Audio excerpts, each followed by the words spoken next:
লাজবন্তী, কেসটা কি রে? কিসের কেস? তুমি যাবে তাতে তো পুলিশের কাছে যেতে এত না না করার কথা না। পুলিশের কাছে যেতে চাইছিস না কেন আমাকে বল। ওই লোকগুলো কি তোকে ভয় দেখিয়েছে? না। তাহলে তাহলে প্রবলেম কি? লাজবন্তী, তুই আমাকে বন্ধু বলে মানিস? Best friend. তাহলে বেস্ট ফ্রেন্ডকে বল পুলিশের কাছে যেতে এত প্যান প্যান কেন করছিস?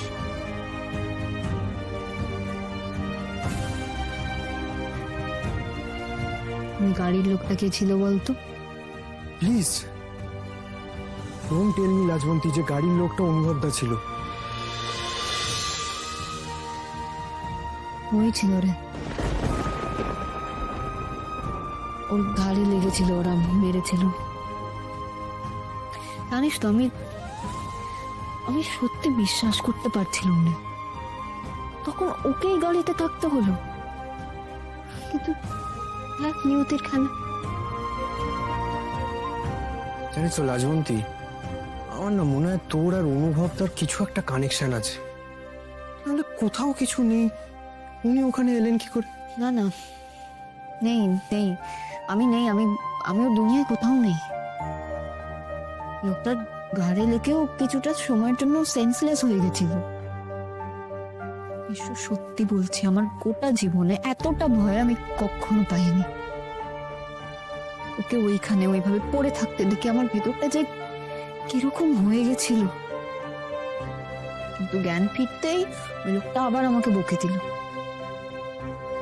আমি বুঝলাম পুরোনো কথা কিছুই ওর মনে পড়েনি। শুধু একটা মেয়েকে বিপদে দেখে বাঁচাতে এসেছিল। লাজবন্তী, আমি না এইসব জন্ম জন্মান্তরে বিশ্বাস করি না, কিন্তু তোরা সত্যিই বোধহয় কোনো জন্মান্তরের সম্পর্কে বাধা পড়ে আছিস। না না বিশু, প্লিজ এই কথাগুলো বলিস না। এই কথাগুলো শোনাও আমার পাপ। আমি থানায় যেতে চাই না, কারণ থানায় গেলে পুলিশকে আমাকে ওর কথাও বলতে হবে, তারপর পুলিশ ওকে নিয়েও টানাটানি করবে। ওর শরীর তো ভালো নেই, আর আমি সত্যি ওর সামনে আর যেতে চাই না। ওইসব করলে বারবার হয়তো কথা হবে, দেখা হবে। আমি নিজেকে কিছুতেই দুর্বল করতে চাই না। আমি বুঝতে পারছি তোর অবস্থাটা, কিন্তু ওই দুটো ছেলেকেও তো ধরা দরকার।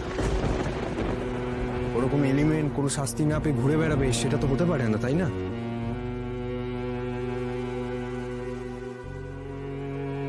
ক্লাসে চল। কি? তুমি নিজে দেখলে? তুমি নিজে অনুভবকে লাজের কলেজের বাইরে দেখলে?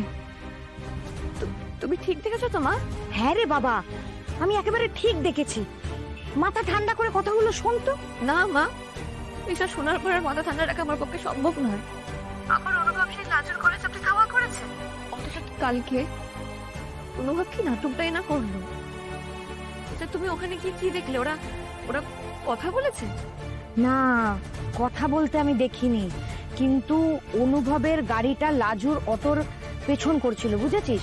একটা সিগন্যালে লাজুর অটোটা বেরিয়ে গেল, অনুভবের গাড়িটা আটকে পড়লো। তারপর অটোটা বাঁদিকে টার্ন করলো, অনুভব সেটা বুঝতে না পেরে হারিয়ে ফেললো অটোটাকে। আমি জানিস তো ট্যাক্সিটা নিয়ে অটোটার পেছন পেছন খানিকটা গেলাম, কিন্তু তারপরে না অটোটা আর দেখতে পেলাম না, তাই আমিও চলে এলাম, আর অনুভবও গাড়ি ঘুরিয়ে চলে গেল। ঠিক করে দেখেছো মা? সেই গাড়িতে আবার লাজে উঠে পড়েনি? আরে না রে বাবা, গাড়িতে অনুভব একাই ছিল, আমি ঠিক দেখেছি। ফিরবো আজকে বাড়ি, আমি সকলের সামনে মুখোশ করবো। ভেরি মাচ শিওর ওর মেমোরি লসটা না পুরো নাটক। আমার থেকে ডিস্টেন্সে থাকবে বলে এটা করছে। ওর সব মনে আছে। বন্যা মা, আমার কথাটা শোন, মাথা গরম করিস না। আমার কি মনে হচ্ছে জানিস তো, অনুভবের কিছু মনে পড়ছে না বলেই কিন্তু ও লাজুর পেছন পেছন ঘুরছে। তুই এখনই কোনো অশান্তি না করে অনুভবকে ভালোভাবে অবজার্ভ কর। তুই এটা নিয়ে এক্ষুনি ঝগড়া করে বসিস না। তোদের সম্পর্কটা তো আর আগের মতো নেই যে সারাক্ষণ অশান্তি হচ্ছে। তুই বরঞ্চ ওর কাছাকাছি থাক, ওর পেট থেকে সব কথাটা বের করার চেষ্টা কর। শুধু অশান্তিটা করিস না প্লিজ মা। পাগল পাগল লাগছে মা। আজ কলেজ থেকে বেরোচ্ছে আর ও ওয়েট করছে ওর জন্য। এই মেয়েটা কি আমার জীবন থেকে আর কোনোদিনও যাবে না, আমাদের লাইফ থেকে আর কোনোদিনও যাবে না লাজু?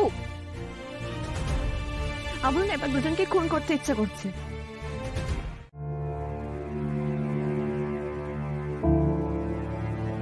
টেম্পোরারি মেমোরি লস এর ক্ষেত্রে স্মৃতি ফিরে আসে কি করে? Normal brain function, trigger recall, সেটা কি? আচ্ছা আচ্ছা, এটা যা বলছে আমি যা যা ভুলে গেছি বা যে জায়গা, সেখানে গেলে আমার পুরনো কথা মনে পড়ে যেতে পারে, বা আগের ঘটনার ব্যাপারে কথা বললে স্মৃতি ফিরতে পারে। আমি যদি লাজবন্দিকে বলি আমাকে সেই সমস্ত জায়গায় নিয়ে যেতে যেখানে ওর সঙ্গে কোনো স্মৃতি আছে, তাহলে হয়তো মনে পড়ে যাবে। না, আমাকে এবার সরাসরি যেতে হবে ওর কাছে। শুধু ফলো করে লাভ নেই, কাল পরশুর মধ্যেই কথা বলবো ওর সঙ্গে। আমি ওর কাছেই হেল্প চাইবো।